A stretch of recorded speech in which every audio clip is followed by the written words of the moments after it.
الحمد لحضرت الجلالة والصلاة والسلام على خاتم الرسالة وعلى آله وأصحابه الذين هم أهل الفضل والعدالة. أما بعد فأعوذ بالله من الشيطان الرجيم. بسم الله الرحمن الرحيم. ما يلفظ من قول عند لد. قال النبي صلى الله عليه وسلم: من يضمن لي ما بين لحييه وما بين رجليه أضمن له الجنة، أو كما قال عليه الصلاة والسلام. لكل نبي في الأنام فضيلة وجملتها مجموعة لمحمد. بلغ العلا بكماله كشف الدجى بجماله حسنت جميع خصاله صلوا عليه وآله. شوق سر درود شریف ہوئے. اللهم صل على سيدنا محمد وعلى آله محمد وعلى آله وبارك وسلم. عزت مند قرآن کریم کے رب العالمین فرمائی چیو بند کلم خبر کئی نو دد سر رقیب عتید یو نکاحبان پد باندی مقرر دے چی دخلین کلم خبر اباسی نو یو نکاحبان زر لیکی. ما یلفظ من قول دے وینا نکی مگر دا اللہ پنیس دد سر یو نکاحبان مقرر دے اغزر دد اغ خبر اولی کی. ارا خبر د بندل لیکل کی گی. ارا خبر تاسو خیال کړئ مونږ عام طور پر خلق خبرې کوي. یو سړی چرته د حکومت خلاف خبره شروع کی بل ورته وی خبرې مکه و دې کې به یو جاسوس ناسی چرته خبره به ورسئ ګورئ. نو مونږ وایو خبرې د حکومت خلاف مکه و یو جاسوس ولاړ دی دا خبرې به درله نوټ کی. نو دغې نه یریږو چې یو جاسوس په یو د حکومت خلاف خبره نه کومه. او ستا د پیدایش نه الله پتا یو نکاحبان ادرولې دی او هر خبره دی لیکي او یو ورځ به دی د الله په عدالت کې پیشي کیږي. ته دته داسې ولې نه وایې چې داسې خبره مه کوه چې په هغې الله خفه کیږي. ګوره یو نکاحبان ولاړ دی دا خبرې درله لیکي دا خبرې لیکي. نو د حکومت خلاف خبره مه کوه وایي مجرم بشي سزا بدر کی. نو دسی دا اللہ دا طرف نم رقیب عتید یو نکاحبان دے ارا خبر دی لیکی ارا خبر دی درج کی ارا خبر دی لیکل شی و دا با عمل نامہ کی راوخیج. لا یغادر صغیرتا ولا کبیرتا دسی عمل نامہ دا چی نہ رکوٹے گناہ پریدی و نہ غٹ پریدی نہ وڑا خبر پریدی و نہ غٹ خبر پریدی. دا جب حفاظت دا ضروری خبر دا. مونږ او تاسو خیال نکو اکثر په گپ کې خبرې کو د خلقو د خندولو د پاره خبرې کو او دا خبرې عمل نامه کې راپسې درج کیږي. مونږ خو خبره وکړو ملګرو ته وایي چاته یې وایمو دا د مجلس متعلق خبره وه دا میاسې تاسو خوشحالولو د پاره دا گپ شپ ولګو دروغ مې وي دی خو به یې چاته نه وي خو د عمل نامه کې دا محفوظ شول. بره خو لاړل که نه بره به یو ورځ د دې خبرو جواب ورکوي. قیامت کې به د ټولو نه سخت عذاب د هغې کس وي چې هغه د خلقو د خندولو د پاره خبرې کوي او خلق پې خندي. نن دا لوی کمال ګڼل شي چې ځان ته خلق راټول کړي او د خلقو د خندولو د پاره دې خبرې شروع کړي او خلق ته نه مزې والي او خندي. مزې به ته خلق علي او په عذاب کې به ته مبتلا سخت عذاب کې به دا کس مبتلا وي چې د خلقو د خندولو د پاره لګي او خبرې کوي.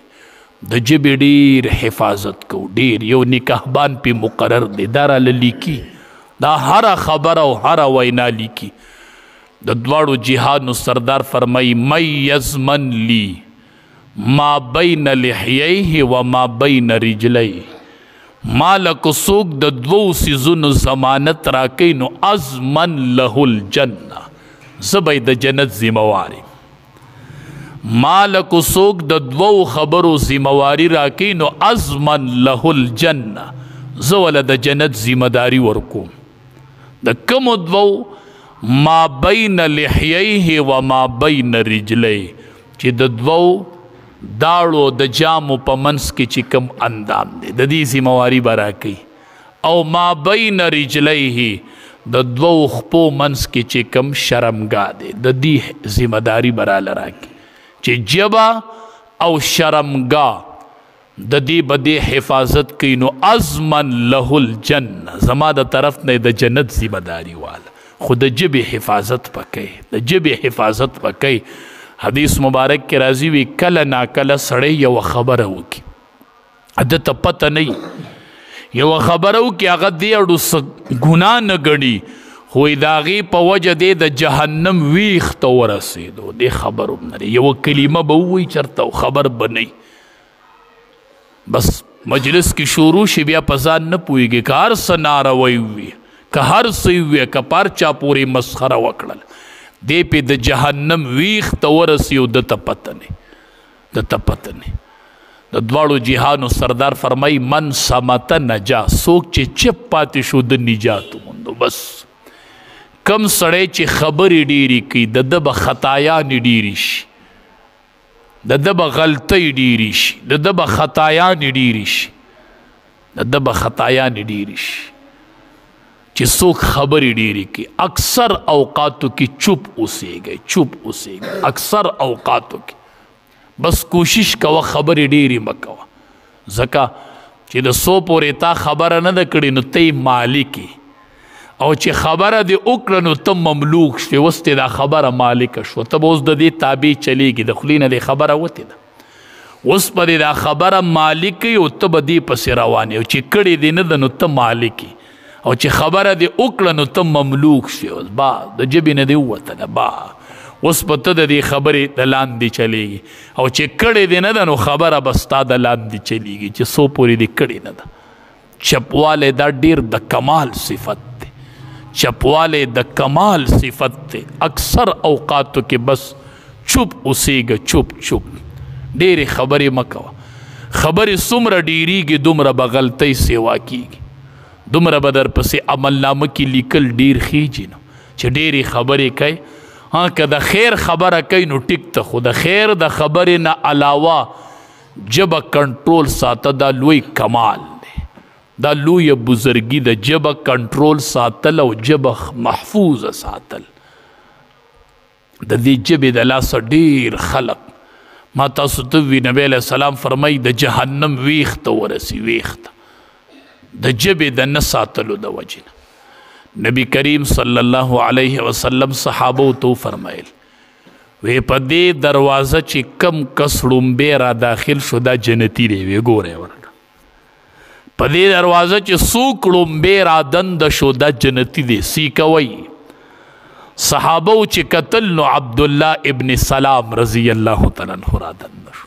صحابو ولید چې نبی علیہ السلام هم دې یادو، نو صحابو تینا تپوس کو، صحابت نے تپوس کی وی عبداللہ ابن سلام رضی اللہ تعالی عنہ تلارا ننوتل انوی چی نبی کریم صلی اللہ علیہ وسلم ستا بارکی دو فرمائل چی پدے دروازہ سوکڑم بے راغی غ جنتی دے، ستا بارکی نبی علیہ السلام د جنت خوشخبری وورول.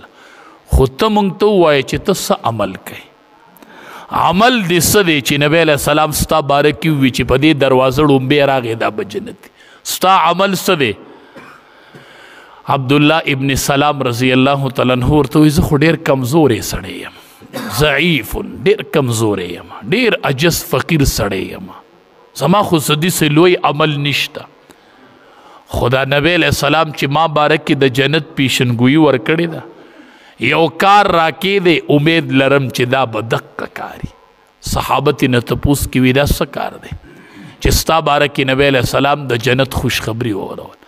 وی زه امید ساتمه چې زما په دې سینه کې چاتم بغض نشته دی، بس چا سره مې بغض او حسد نشته. دا سینه مې صفا پرته ده د بغض او د حسد نه. نن تهجد گزار ډیر دي خو سینه کې بغض او حسد شته. نن نیکان ډیر دي خواصو کې نن بغض او حسد کې خواص خلق مبتلا شوی دی، نیکان خلق بکې مبتلا شوی دی، اهل الله خلق دی او دی کې مبتلا دی. نن خواص دی، خواص بغض او حسد کې نن مبتلا دی. ته بغض ولې کوې؟ وی ما کې دا امید ساتمه چې دا سینه مې د بغض او د حسد نه صفا پرته ده. یو فضل خبرې په دې خوله نه کوم، بس د یو خبرې ضرورت نه نو هغه پرېږدم، بس فضل خبرې په خوله نه کوم او سینه کې مې چا سره بغض او حسد نشته دی. بس دقه دوه کاره مې دي. نو امید ساتم چې نبی علیه السلام چې ما باره کې د جنت ویلی دي نو دا بم دا دوه کارې چې چا سره بغض او حسد نه ساتم. من حسن اسلام المرء ترکه ما لا یعنی. د اسلام خیستواله د مسلمان خیستواله دا دی چې دی بے فائدی خبرې پرېږدي. بس یو خبره کې پیدا نه هغه مه کوه. رقیب عتید یو نگهبان مقرر دی، په مخه یې لیکي، په مخه یې لیکي، په مخه دا ته چې خلک خندی او دا خبرې کوي دا لیکل کېږي. دا نگهبان دی، دا په عملنامه کې درله جمع کوي، دا به در باندې ډېر وبال پرېوځي. صحابي د نبی کریم صلی الله علیه وسلم نه تپوس کې د الله حبیبه جنت ته په سړی په څه داخلي؟ د جنت د تلو عمل راته نه ښیي د الله حبیبه چې جنت ته به په څه داخل شمه. د دواړو جهانو سردار ورته وفرمیل تقوا او ښایسته اخلاق، د الله نه یریږه او اخلاق ته ښایسته که. بس د الله نه یریږه او اخلاق ته ښایسته که، په دې به جنت ته ځي. اخلاق ښایسته که، ژبه برابر که، بس هر ټیم د الله نه یریږه. حسن الخلق او اخلاق ښایسته که. د الله نه یره او بهترین اخلاق، دا دوه څیزه سړی جنت ته رسوي. اوی د الله حبیبه دوزخ ته سړی په څه باندې ځي؟ وی دوه څیزونه سړی جهنم ته رسي. یوه ژبه ده او یو شرمګاه دی، یوه ژبه ده او یو شرمګاه. د دې دوو څیزونو د وجې نه به سړی جهنم ته ځي. دا ژبه نه ده، دا به د جهنم سبب ګرځېږي. وی ژبه او شرمګاه دا دوه څیزونه چې دي دا سړی جنت ته داخلي، او تقوا او بهترین اخلاق دا سړی جنت ته داخلي، او دغه دوه سړی جهنم ته داخلي. بس د ژبې کنټرول کوئ. نبی کریم صلی الله علیه وسلم د اختر مانځل روانو، رکوټ اختر دی یا غټ اختر دی، د زنانو مجمع ولیدله نبی کریم صلی الله علیه وسلم. زنانه ولیدلې، نبی علیہ السلام ورته وی یا معشر النساء تصدقنا، یا معشر النساء، اے د زنانو جماعتا، اے د زنانو جماعتا، تصدقنا، صدقی ورکوي. د زنانو جماعتا وی اے زنانو صدقی ډیری کوي. نبی علیہ السلام د اختر په موقع د زنانو جماعت ولیده، نو ورته وی یا معشر النساء، اے د زنانو جماعت تصدقنا، صدقی ډیری ورکوي. ما چې کله جهنم ولیدو نو ما ته پکې په کثیر تعداد پکې ما زنانه ولیدلې. بس جهنم کې به ډېرې زنانه لیدې. چې کله مې جهنم ولیده په شپه د معراج باندې، نو ما ته وښودل شو چې زنانه پکې ډېرې زیاتې وي. نو تصدقنا، زنانه و صدقې ورکوئ. جهنم کې مې ډېرې لیدلې. تپوس شو د الله حبیبه څه وجه وه چې جهنم کې زنانه ډېرې ولیدل شو؟ نبی کریم صلی الله علیه وسلم زنانه ته وی تکثرن اللعنه، تکثرن اللعنه وتکفرن العشیر. دو خبرو د وجې نه مې زنانه جهنم کې ډېرې ولیدلې. یو تکسرن اللعنه تاسو په جبو باندې لعنت ډیر وای، تاسو په جبو خیری ډیری کوي، تاسو بد رد ډیری وای، خبرې ډیری کوي. تکسرن اللعنه معمولی خبر او لعنت شروع کوي، لعنت شروع کوي، خیری کوي او لګیاي جبم په کنټرول کې نه دي. تکسرن اللعنه زنانو جبم په کنټرول کوي، لعنت په جبو ملېږي، خیری په جبو ملېږي، بچو ته خیری مکوي. تکسرن اللعنه. او بل صفت بلا خامی چې د هغې د وجې نه مې جهنم کې لیدلی تکفرن العشیر چې تاسو د خاوند نافرمانی کوئ، ناشکري کوئ. لعنت ډیر په جبو وایې. تکفرن العشیر او د خاوندانو ناشکري کوئ، د خاوندانو ناشکري ډیره کوئ. خاوند در سره بلا احسانات دي او تاسو یې ناشکري وکئ، ټول احسانات د خاوند یې رکئ او معمولی خبره باندې لعنت لګئ. دا دین ځان محفوظ کې او تصدقنا صدقې ډېرې ورکوئ زنانو چې وی الله د جهنم نه بچ کړي. بی بی عائشه رضی الله تعالی عنها یوې زنانه باره کې صرف ده وی د الله حبیب دا د قد نه مندری ده، وی دا مندری ده لکه د قد نه چیته ده ډېره، نو دا مندری ده. د دواړو جهانو سردار بی بی عائشې رضی الله تعالی عنها ته فرمایي عائشې داسې خبره دې وکړله، داسې کلمه دې د ژبې نه ووتله، که دا څوک دریاب ته ارتاوه کړي نو د دریاب د اوبو خوند به بدل کړي خوند. دا دومره سخته خبره ده، دا دومره سخته خبره ده. نن زما ژبه په ده پسې لګیا ده او د ده دا په ده پسې لګیا ده او د ده دا په ده پسې لګیا ده. بس دی چیت دی او دی دنګ دی او د ده جامې لنډې دي او د ده اوږدې دي او د ده دسې دی او دی دسې دی او د ده پینسې کته دي او د ده پینسې بره دي. خپل عیوب رواله، خپل عیوب، خپل عیوبو ته نظر وکړه، خپل عیوبو ته. د بل په عیوبو پسې مه پسې کېږه، د بل په عیوبو پسې مه پسې کېږه. سړی به په لار تیر شي به ځان نه خبر نه یو بل به پې شروع شي چې مجلس کې کینی نو په چا به یې خبره راغستې، په چا پسې به لګیئ. نه، د دواړو جهانو سردارو فرمایل ژبه چې ده، ژبه چې ده، صحابو به ژبه راونیوله داسې وی ژبې ته به مونږ په هلاکت کې وورځئ، ای ژبې ته به مونږ په هلاکت کې وورځئ، ستا د لاسه به مونږ په هلاکت کې وغورځېږو. د ژبې ډېر حفاظت کوئ. یو صحابي بل ته وی ای د تورې ښځې زویه، وی ای د تورې ښځې زویه. هغه راغی د دواړو جهانو سردار ته، ده خو ماته داسې ووي، ده ماته یو پیغور راکو، زما ړه ته پې ډېر درد میلو شو. جراحات السنان لها التیام ولا یلتام ما جرح اللسان. زخم د توری به پیون والی، زخم د نیزی به پیون والی. سړی په توره وووه دا زخم به یو ورځ راټول شي یلتام، خو لا یلتام ما جرح اللسان. خو ژبه چې زخمی کې هغه بیا پیون نالي، بیا نه راټولیږي. د ژبې زخم پیون نالي، د ژبې زخم پیون نالي. په دې ژبه به چاته تکلیف نه ورکوي، په دې ژبه به چاته سپکه خبره نه کوي. بس دا ژبې دا زخم دی ګورې دا پیون نالي. هغه راغی د دواړو جهانو سردار ته وي، ده ماته داسې وي. نبی کریم صلی الله علیه وسلم راوغوښته، وی تاله د جاهلیت خبرې نه دي پرېښودې، دا خو د جاهلیت خبرې دي، تاله دا نه دي پرېښودې. هغه صحابي دومره ستومانه شو په خبره باندې، په ډاګه باندې سملاستو. وی زه به اله پاسمه چې دا ما کم صحابي ته ویلي دي چې هغه راشي او ماله په دې مخ باندې خپه کېدي، اله به زه پاسم چې څو دی راغلی نه دی او ماله په دې مخ خپه نه دی. دا خو ما ډېر بد وکړل، دا خو ما ډېره بده کلمه ویلې ده، اله به زه پاسم چې دی راشي او زما په دې مخ باندې خپه کېدي، زه به مطمئن شم چې آو. نن مونږ په ژبه باندې یو راټه بل راټه، یو راټه بل راټه، دا څومره تکلیف په دې ژبه باندې ورکو. یو ته کنزل، یو ته ردې بدې، غلام سره د ماتح سره نن سبا سلوک شروع دی.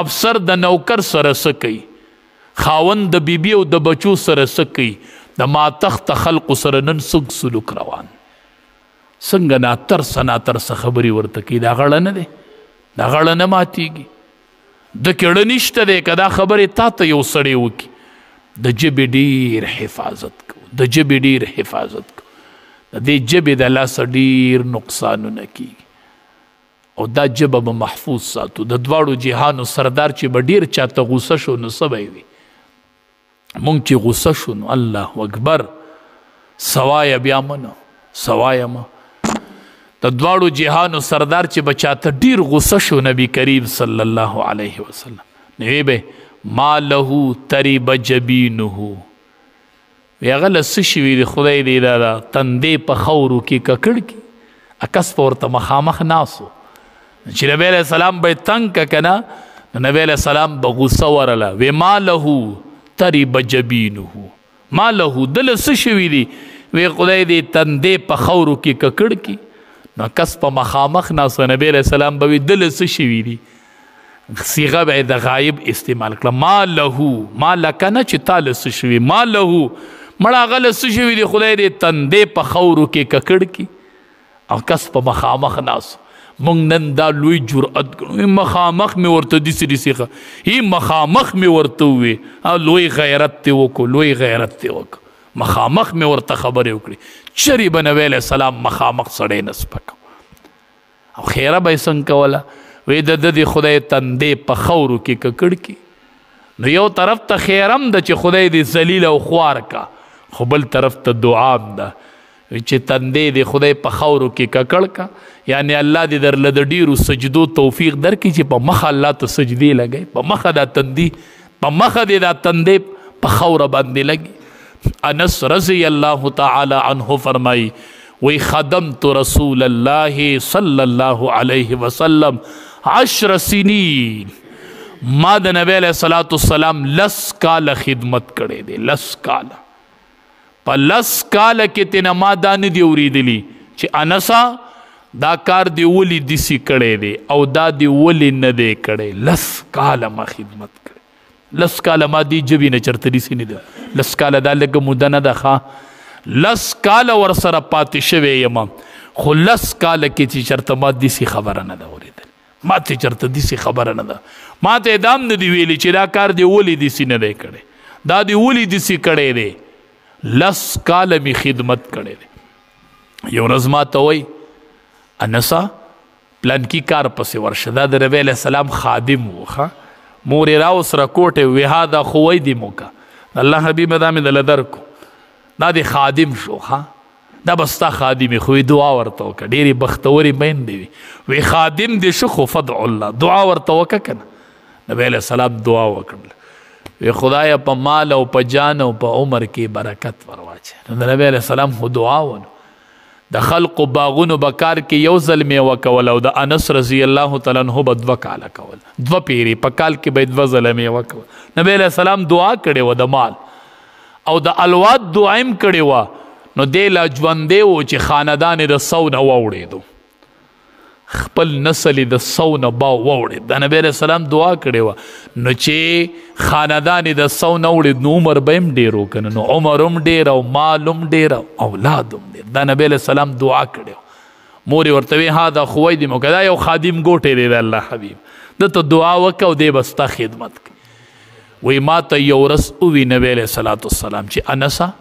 پلان کی کار پسې لاړ شو وی زه روان شو خو نبی علیه السلام ته مې داسې ظاهره کړه چې زه نه ځم نبی علیه السلام وی چې ټیک ده انسه چې ته نه ځې زه به لاړ شم که نه زه به لاړ شم وی چې مې کتل د دواړو جهانو سردار راوتی مې څه کوې د الله حبیب انسه هغې کار پسې روان یم تا ما ته ونه وې نو خو تا وی نه ځم نو زه راووتلم په خپله ما ورته چې د الله حبیبه ما سي تا سره خبرې ډبلولې ستاسو حکم ما ته منظور دی زه ورځم هغې کار پسې خو هسې تاسو سره مې خبرې ډبلولې قربان داسې بهترین اخلاق داسې بهترینه ژبه په لار روان دی اوښ راغی اوښ چې نبی علیه السلام یې ولیدو ایک دم یې رامنډې کړې نبی علیه السلام خپو کې سر کېښود او د سترګو نه یې غټې غټې اوښ کې را روانې شو قربان چې نبی علیه السلام ژوندی و زناورو به هم خپل شکایت کو مظلومین براتلل خپل شکایت په درج کو زی خو یې وکنه نن زی نشته چې دا شکایت چاله ووسو نن ما سره ظلم کیږي دا شکایت چاله اوسمه که شکایت وړم هغه د ظالم مرګتیا کوي نن د مظلوم مرګرې نشته قربان داسې وخت و چې زناورو به شکایتونه درج کول نبی علیه السلام خپو کې سر کېښود غټې غټې اوښکې روانې نبی علیه السلام ول داسې په سټ باندې لاس راښکه وی د مالک راوغواړئ مالک کې وله راو نبی علیه السلام وله مالک ته وایي دا اوښ ما ته شکایت کوي ښه زه د ده په ژبه پوهېږم د چې دا اوښ کې بهیږي دی ما ته شکایت کوي ته د ده نه کار پوره اخلي او دله خوراک پوره نه ورکوي د سره ته ظلم کوي د نن ما ته دې اوښکو کې شکایت وکړو ښه دې اوښ سره به ظلم نه کوي ښه د سره به ظلم نه کوي د سره به ظلم نه کوي بس بس بس داسې ښکلی ژوند چې زناورو به د امام الانبیا ته خپل شکایت درج کوو د یو صحابي اوښ سرکشه شوی و نبی علیه السلام راغی وی کوم ځای دی اوښ دی وی دې باغ کې دنده دی وی زه ورځمه نبی علیه السلام ته صحابي وی مه ورځه اوښ چې سرکشه شي نبی علیه السلام ورته ما پیژني که نه که اوښ دی خو ما پیژني ښه نبی علیه السلام د احد غر ته ودرېد مخامخ وی صحابه دا هغه غر دی چې دی ما سره مینه کوي او زه د ده سره مینه کوم دی دا غر ما سره مینه کوي مونږ وایو خدایه مونږ بار بار د احد دی غر لبوزه خدایه امام الانبیا خو تلی دی خو چې د احد غر لور شو نو مونږ به ورته نیغ نیغ وګورو د خپل جانان په سترګه به ورته وګورو چې دې غر ته نبی علیه السلام ولاړو وی دا غر ما سره مینه کوي او زه ده سره خدایه مونږ به هم دې غر د احد غر ته د مینې په سترګو باندې وګورو خدایه هغه یاد خو به تازه کو هغه یاد به تازه کو داسې وخت و داسې نبی علیه السلام ته صحابي وی حضرت نقصان به درکوي وی نه دا اوښ ما پیژني چې نبی علیه السلام وردنده شو اوښ چې نبی علیه السلام ولیدو رامنډې کړلې رامنډې او نبی علیه السلام خپو کې سر کېښو نبی علیه السلام صحابي ته وی راشه هو دا اوښ مې واله زندگی بر چې دا اوښ ژوندی دی دی به سرکشي نه کوي ښه بس بس بس خبره ختم بس اوښ به روغي د نن نه پخوا داسې یو بهترین د اخلاقو لقد کان لکم فی رسول الله اسوة حسنه داسې بهترین د اخلاقو پروت یو نمونه وه مونږ دپاره د کچ ماشوم دی مرغۍ یې مړه شوله مرغۍ نبی علیه السلام خبر شو مرغۍ پسې ډېر خپه و نبی علیه السلام راغی لکه ابو عمیره ولې مرغۍ مې مړه شوې د هغې پسې خفه یم نبی علیه السلام ورته وایي یا ابا عمیر ما فعل النغیر ابا عمیره هغه نعیر مرغۍ دې څه شوله الله حبیب هغه مړه ده امام الانبیا د ماشوم مرغۍ مړه د تسلي وله ورکوي مه خفه کېږه مه خفه کېږه داسې نن به د غریب سړي غم وشي نن به د غریب سړي غم وشي او د کلي مالدار به ورته وي دا زما مقبره ده دې کې به یې نه ښخی الله اکبر چې دغې وخت کې به د ده د ړه نه څه خیږي دی به دا شکایت چاته درج کوي دی به دا شکایت چاته درج کوي سړي ته به د مړي کټ پروت او خلق به فیصلې کوي دې مقبره کې به یې ښخی او دې کې به یې نه ښخی او دا زما مقبره ده دا غریب به وایي خدایا زه دا مړی کوم ځای ښخ کړم زما د مور ځای نشته ځای کوم ځای ښخه کړم زما یو نابالغه بچی وفات دی د زړه میوه مې تلې ده خدایه ما سره خلک رښتینی کې دلته به یې ښخی او به یې نه ښخی او د هغه مرغۍ مړه ده او امام الانبیا راغلی تسلي ورته ورکوي مه خفه کېږه مه خفه کېږه اخلاقو ډېره کمزوري نن راغلی ده ډېره کمزوري راغلی ده بی بی عایشه رضی الله تعالی عنها ته یو ورځ نبی علیه السلام وی بی بی عایشې دعا وغواړه نن چې څه دعا یې وغواړه نن یې الله قبلوي بس وغواړه شابه څه غواړې وغواړه دا ډېره هوښیاره وی نه زه به پکې پلار سره مشوره کوم ځکه نن ماته یو اعزاز میلو دی پلار نه به تپوس کوم وی وکتې ځه راله وی بابا نبی علیه السلام نن اختیار راکړی دی څه ترې وغواړم وی چې څه وایي نن هغه ووایه وی ورته وایه چې کله تا د الله سره د راز خبرې شوي وي نو هغې کې راته یوه خبره وکړه د معراج په شپه ستا د راز خبرې د الله سره شي ما ته پکې یوه خبره وکړه خو وی چې وایي کې درته نو ما ته به بیا وایي ګورئ ښه ما سره به دې دا الله وځي چې ما ته به یې وایي هغې وی ښه راله نبی علیه السلام ته وایي د الله حبیبه د هغې راز خبرو کې راته یوه وکړه نبی علیه السلام ورته بی بی عایشې زما د الله راز نه ما ته به پکې یوه کوي بی بی عایشې یوه خبره پکې دا وه چې چا یو مسلمان خوشحاله کو چا یو مسلمان خوشحاله کو دی به سیده جنت ته ځي. بس غمزده دی، غمزفلی دی، مصیبت زده دی. چا چې یو مسلمان خوشحاله کو دی به سیده جنت ته ځي. بیبي عایشه رضی الله تعالی عنها وی ډېره خوشحاله شوم رالم خپل پلار ته مې وي چې هغه ته مې وي چې هغه एकदम په ژړا شو. ما وی پلاره ته ولې ژاړې؟ تا خو دنیا خلک خوشحاله کړی دی. ما ته وی بیبي عایشې ته د خبرې یو اړخ ته ګورې خو بل ته یې نه ګورې که نه. یو اړخ یې دا دی چې چا مسلمان خوشحاله کو به سیده جنت ته ځي، خو بل اړخ یې دا دی چې چا مسلمان خفه کو دی به سیده جهنم ته ځي. بل اړخ خو د خبرې دا دی که بل خبر اړخ خو د خبرې دا دی. رب العالمین وی ما ګورئ، الله وی ما ګورئ، ما به کوم ځای ومومئ. الله وی ما به کوم ځای ومومئ. مونږ وایو جومات کې به الله ومومم نه، مونږ وایو چېرته جهاد له به لاړ شم هلته به الله ومومم نه، مونږ وایو چېرته تبلیغ له به لاړ شم هلته به الله نه. الله وی که ما ګورئ نو ما د غمزده او د غمزپلو خلقو سره وګورئ، ما د مصیبت زده خلقو سره وګورئ، ما چې دا د شپې پې کورونه راساسي ما د دغې خلقو سره وګورئ، چې دا یوه ورځ روټۍ مومي او بله ورځ یې ما د دغې خلقو سره وګورئ، چې دا بچې وفات شي او دا حادثه پې راشي ما د دغې خلقو سره، ما د غمزپلو سره وګورئ، ما به هلته ومومئ، ما به هلته ومومئ. د دواړو جهانو سردار فرمایي تله د میزان به څه شی درنوي؟ یوه غټه تله به راته الله لګوي، خدایه په څه به درنیږي؟ د بدو دا به څنګه سپکیږي خدایا؟ د نیکو دا به څنګه په کته ځي خدایا؟ دا ټول به مې څنګه درنیږي؟ د دواړو جهانو سردار فرمایي په تله د میزان کې درنونکی سیس چې تله د میزان درنوي هغه بهترین اخلاق دی. بس ستا تهجد منمه، ستا منځ منمه، خو ستا د ژبې نه خلق تکلیف کې دی، دا نه منم، دې ته نه یم تیار، دې ته نه یم تیار. تا نن په ژبې دوه خلق وجنګو. لا يدخل الجنة قطات، چغلخور سړی به جنت ته نه ځي. تا خلق په ژبو وجنګو، تا خلقو کې انتشار پیدا کو. نه، تله د میزان چې درنی هغه بهترین اخلاق، تله د میزان چې درنی هغه بهترین اخلاق. د منځونو سره به بهترین اخلاق فرمای پکار وي. د دواړو جهانو سردار فرمای من سمتا نجا، من سمتا نجا.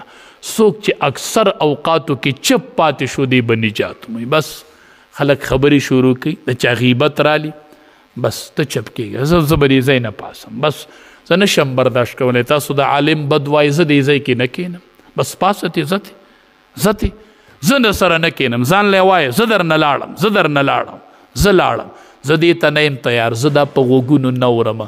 دا د مسلمان رور غیبت دی، دا د مسلمان د عزت سودا شروع ده. زه دې کې نه شریکېږم، خپلې ژبې کنټرول کو. په خوږه خبره زمونږ هېڅ نه کېږي او د بل پې ډېر لرغېږي، د بل پې ډېر لرغېږي. یو سړي باندې غم یې ته وله لاړ شي چې مه خفه کېږه، مه خفه کېږه، دا د الله د طرف نه ده. صبر کوه، صبر کوه، الله به اجر درکوي. د معاذ رضی الله تعالی عنه ځوان زوی وفات شو. نبی علیه السلام خبر شو، خط یې ورته ولیکو، په خط کې ورته ولیکل وی معاذه دا څه چې واغستل هغه هم د الله و، دا څه چې دي دا هم د الله دي. فلتصبر ولتحتسب، معاذه صبر کوه او د الله نه د اجر امید ساته. وی که ته صبر نه کوې نو په دې ستا د زوی واپس کیږي نه، که ته صبر نه کوې زوی دې نه واپس کیږي، خو کم اجر چې تا له الله درکړي هغه نه به درنه ختم شي، بس اجر به میلو نه شي. نو تسلی مسلمان له د خوږو خبرو ضرورت دی. رب العالمین دې د عمل کولو توفیق